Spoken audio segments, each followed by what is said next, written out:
Hey folks, Machinery Pete here, coming at you from our bus tour to the 2012 National Farm Machinery Show in Louisville, Kentucky.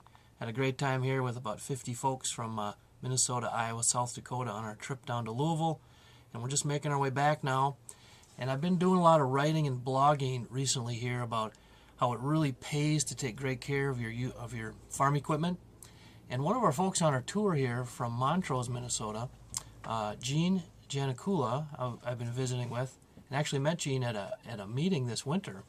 Now, Gene, I think, is a perfect example of what you can do to really enhance the value of your used equipment. We've got Gene right here on our bus, and we'll introduce you here. Gene, it's been really fun hanging out with you this week on the tour. We've had a great time. We really enjoyed the trip. And was this your first trip down to Louisville for the show? Yes, it is the first trip to the farm show. Okay. Now, we met a couple weeks back, Gene, at a farmer meeting here in central Minnesota, and we got visiting. And folks, Gene has a couple pieces of equipment here I think you're going to find most interesting. Now, one, actually, you just sold your Case IH 1660 combine. Yes, I just sold it in mid-August. Okay, and that was a 91 or 2 model? 92. With just over 1,200 separator hours on it? Yes. Wow. Exactly. So we're talking low hours here. Yeah. Now, you sold the combine for, was it $50,000? $50,000 even. Wow. Folks, that is a really strong price on a Case IH 1660. Yeah. Now, we got visiting, and I was telling Gene when we met, wondering if he could bring some of his records. And again, the meticulous care here. So, Gene, first, do you have any pictures of the 1660? Yes, I do. And I thank you for bringing these along in the suitcase on the way to Louisville here. But here we go. Okay. I think I have one more that's very similar. Beautiful combine. And you bought a new Case IH then? I bought a 2005 2388. 23, okay. Here's another picture. Yeah, there you go. Beautiful combine, folks. Okay, so now, over the years, Gene, as you you had it serviced, whatever, it was always important for you, in your mind, to keep these meticulous records, right? Absolutely, it was very important. Okay. An example here of the 1660, I have the original build sheet from the factory. Wow. Which says every piece of equipment that was extra on it, what was on it, what size tires. You saved that. That was important to you. Yep. Very important. And now, when you sold the combine, did you give the original paperwork to the buyer then? Yes. The purchaser got not only those type of records, but also got all the maintenance records, which is everything that was ever done on it. Right. So not only when it came time to buy or trade it there, it wasn't just you saying this combine has 1,200 separator hours. You're showing every little oil change along the way. And absolutely. Every update we did. One of the updates we did to it is we added Kelgen duals. Okay. Straddle duals for in the mud. Sure. And those were 18.442s. Okay. And it worked very well in the mud. Hmm. It gets muddy up around Montrose? Once in a while. Once in a while. And folks, again, Montrose, Minnesota is just outside the Twin Cities. How far, Gene? About 40 miles straight west. Straight west of Minneapolis, St. Paul. Okay. Now, the person that bought your 1660, I imagine they greatly valued not just the over appearance of it, but the meticulous records and care that you've given it. And that's obviously why you got $50,000 out of it. Exactly, because one of the sales tools was the hour meter on the combine said 600. I'm going to say 616. Okay. Which would be obviously wrong. But the original one had turned out to be defective at 500 and some hours. Okay. So along with the records, yep, rather than turning the old or throwing the old hour meter away, right, I kept it. Exactly. Very smart. And it still read 500 and let's just say 560 Very hours. smart. So when you totaled the two, that was the hours.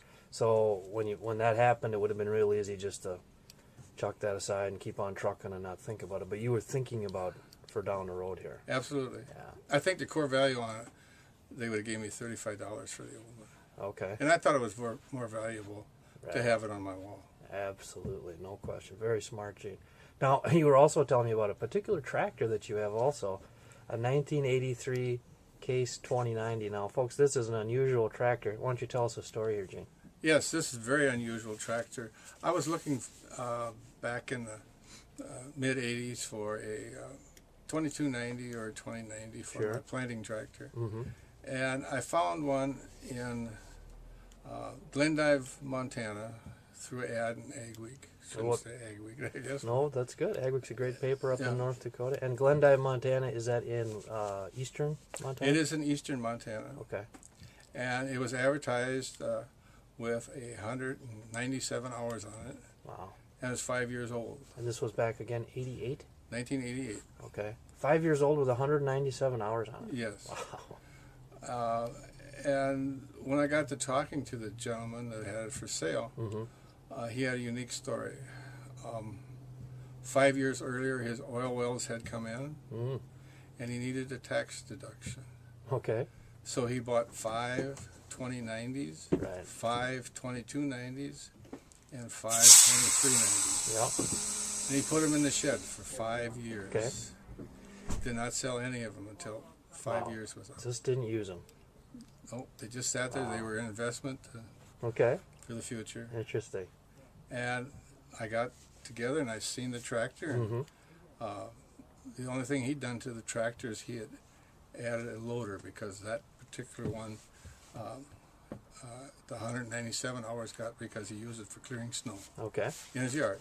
Okay. So it came with a new dual loader with it. And you bought the 2090 in 1988. Yes. And now I think you have some records here, folks, just to show you how detailed Gene is. I was looking at this before. He was kind enough to share it. I think it's very, very, very smart what Gene has done here. We'll look at these records. You have to bear with me. I put my glasses on to make sure I'm on the right record. I need bifocals or trifocals, Gene, so I'm with you. There's 2 sheets here, but Okay. but this is the first sheet. Okay. And you can see the entry is 1988, and I don't forget what the date is. April 12th, 1988. 120 actual hours. There you go. So that's, and then everything you've done to it, 91, 92, 95, 97, 98, 99. The date, what you did to it, there's your record right there. Yep, and it continues right through to the present date. Right. So my point here, folks, is pictures, great pictures of a piece of equipment are fabulous, but any type of original paperwork or service record history you have, you know, if you go to the extent Gene has, copy what he's done because you're adding value to that piece of equipment. And Gene, I don't know if you're probably not looking to sell that 2090. That one will probably be there for a couple more generations. Yeah, absolutely. It does exactly what we want it to do. So. Yeah, perfect. Well, Gene, I really appreciate you taking time here and showing us these records. And again, my hat's off to you. You were ahead of the curve here with keeping detailed records and using them to enhance resale value. So thanks again, Gene. You're welcome.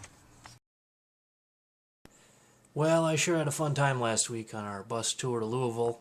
And of course, it was great fun to see all the big, shiny new machinery of all shapes and sizes down at the farm show. But honestly, the most fun was just hanging out with these 50 good folks from around the upper Midwest for 4 or 5 days. And talking about machinery and life and, you know, meeting people like Gene Janikula from Montrose, Minnesota, and hearing their stories about farm machinery. And as we showed in the video here, Gene, ahead of the curve 20-some years ago in terms of keeping extremely detailed records on all his farm machinery, both for the purposes of just, you know, building your own history, but with an eye towards future resale value. And folks, I can't stress enough how important this is. I'm starting to see this at auctions around the country. In the shop, they'll have a bulletin board with all the records, detailed records tacked up. Extremely smart to do that.